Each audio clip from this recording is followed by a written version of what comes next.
నేను మొన్న పెట్టిన ఫేస్ వాష్ వీడియోలో ఒకళ్ళు కామెంట్ చేశారనమాట. మాయిశ్చరైజర్ ఇంకా సన్ స్క్రీన్ గురించి చెప్పండని. ఓకే. మాయిశ్చరైజర్ గురించి మాట్లాడుకుందాం ఫస్ట్. ఇంకెవరైనా వీడియో చూడకపోతే చెక్ చేసేసేయండి. లింక్ ఇస్తాను. సో, ఇప్పుడు మాయిశ్చరైజర్ మనం దేనికి యూజ్ చేస్తామంటే స్కిన్ హైడ్రేటెడ్‌గా ఉండడానికి అండ్ గ్లోయీ లుక్ రావడానికి మాయిశ్చరైజర్ అనేది యూజ్ చేస్తాము. మీరే అబ్జర్వ్ చేయండి. మీరు స్నానం చేసొచ్చాక మీ ఫేస్ అనేది చాలా డ్రై అయిపోతది. Even though you are oily skin person మీ ఫేస్ చాలా డ్రైగా కనిపిస్తూ ఉంటది. మనం మాయిశ్చరైజర్ పెట్టడం వల్ల స్కిన్ చాలా హైడ్రేటెడ్ గా ఉంటది అనమాట అండ్ ఫ్లేకీ లుక్ అనేది రాదు. ఫౌండేషన్ యూజ్ చేసే వాళ్ళు కూడా మాయిశ్చరైజర్ యూజ్ చేస్తే చాలా బాగుంటది ఓవరాల్ మేకప్ లుక్ వచ్చేసి. అండ్ వన్ మోర్ థింగ్ వచ్చేసి ఆయిలీ స్కిన్ ఉన్న వాళ్ళు మాయిశ్చరైజర్ యూజ్ చేయొచ్చు అంటే డెఫినెట్లీ 100% యూజ్ చేయొచ్చు. అది ఓన్లీ జస్ట్ మిత్ అంతే. ఆయిలీ స్కిన్ ఉన్న వాళ్ళు కూడా మాయిశ్చరైజర్ యూజ్ చేయడం వల్ల మీ స్కిన్ చాలా హైడ్రేటెడ్ గా అండ్ ఆల్సో చాలా బాగుంటది.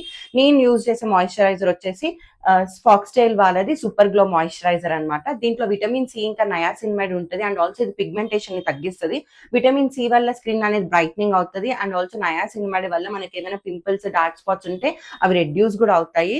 రియల్లీ దీని టెక్స్చర్ కన్సిస్టెన్సీ అంతా కూడా చాలా బాగుంటది. చూడండి నేను అప్లై చేసి చూపిస్తాను. అస్సలు జిడ్డుగా ఉండదు, అసలు చాలా స్టిక్కీగా అయితే అస్సలకే ఉండదు. చాలా బాగుంటది మాయిశ్చరైజర్. మీకు కావాలంటే లింక్ ఇస్తాను ట్యాక్స్ ప్రోడక్ట్ లో, ఒకసారి చెక్ చేసేసేయండి. చూడండి ఎంత బాగుందో ఓవరాల్ గా, అసలు ఎంత గ్లోగా కనిపిస్తుంది చూడండి. సో మీకు కావాలంటే లింక్ ఉంటుంది ప్రోడక్ట్ ట్యాగ్ లో, చెక్ చేసేసేయండి. ఇంకేదైనా ఉంటే డౌట్స్ కామెంట్ సెక్షన్ లో అడిగేయండి. Thank you. Bye by.